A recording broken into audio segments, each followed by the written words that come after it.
Hello dear students. Today we shall learn history lesson Odayas of Mysore.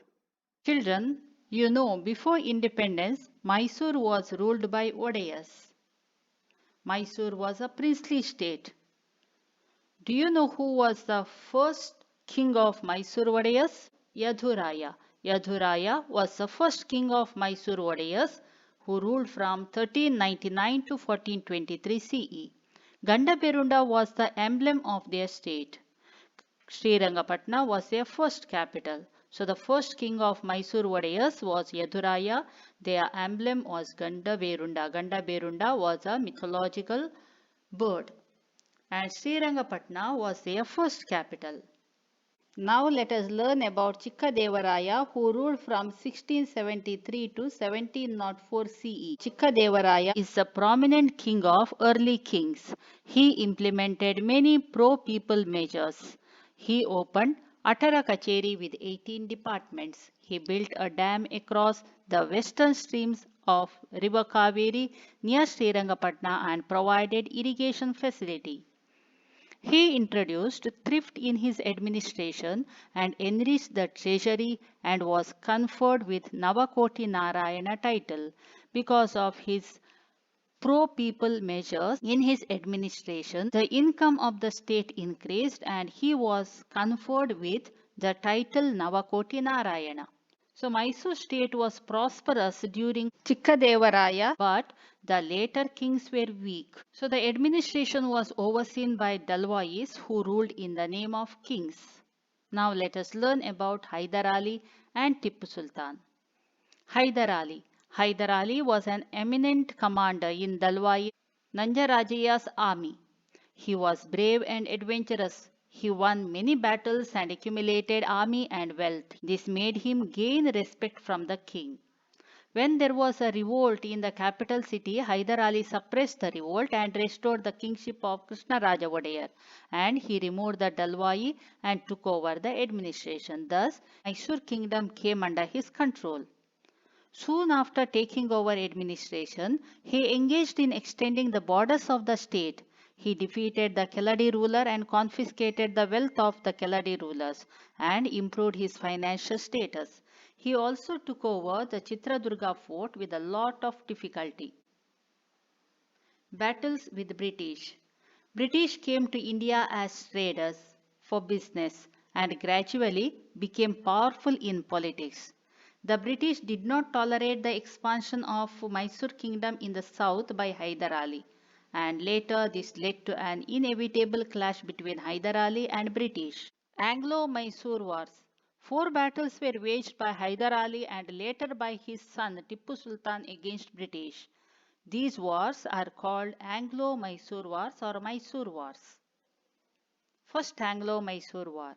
In the First Anglo-Mysore Wars, the British suffered considerable loss, hence they had to sign Madras Treaty with Hyder Ali inevitably.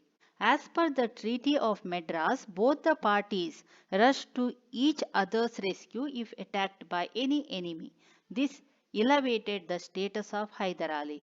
According to the Madras Treaty, suppose Hyder Ali was attacked by other enemies, the British had to help Hyder Ali. And suppose British were attacked by their enemies, then Hyder Ali had to help the British. So this treaty elevated the status of Hyder Ali. Second Anglo-Mysore War. A few years later, Marathas attacked Mysore kingdom.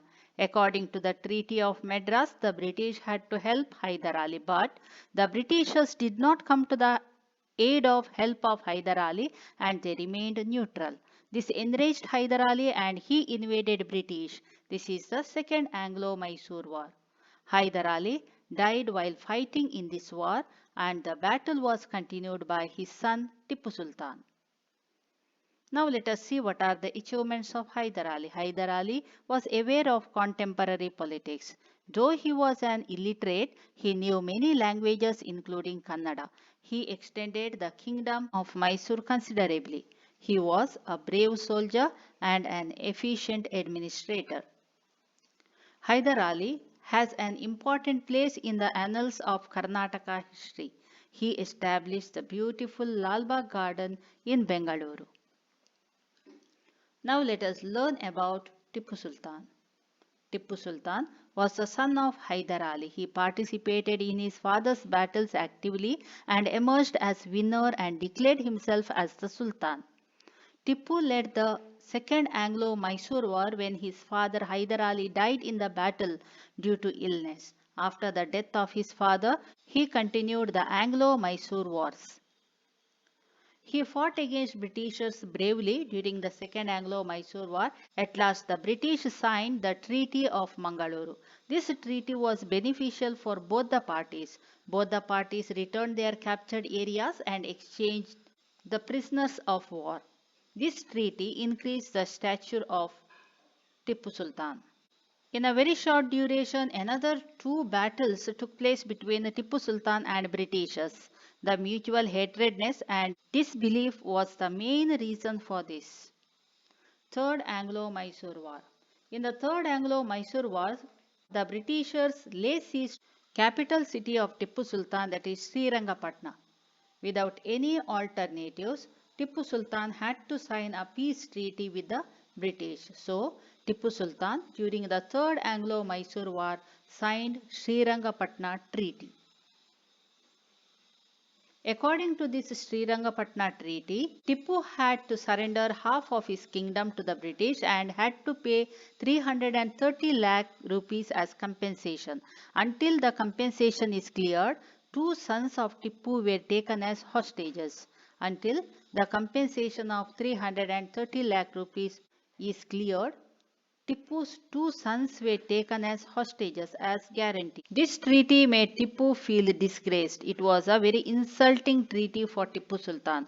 So he decided to throw the British out of India and started to prepare for the next war. The British got information about Tipu's preparation for the war. So the British attacked Srirangapatna. So the Fourth Anglo-Mysore was started. Fourth Anglo-Mysore War. Again, Srirangapatna was under siege. The British attacked Srirangapatna. Tipu fought valiantly, very bravely against the British and died in the battlefield. So Tipu Sultan is known as Tiger of Mysore.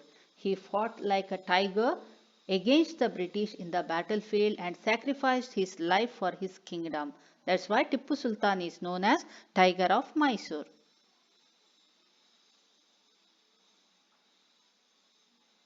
Now let us see what happened after the Fourth Anglo-Mysore War. After the fall of Tipu Sultan, Mysore came under the rule of the British. They handed over the administration to Krishnaraja Wodeyar III, but Mysore became the dependent state of the British. Personality and achievements of Tipu Sultan. Tipu was aware of the latest achievements in science and technology. He had a very good library. He built Bengaluru Palace. Not only that, he built Summer Palace in Srirangapatna, which is also known as Darya Daulat. The walls, pillars and the roof of the Summer Palace are painted with paintings depicting historical incidents.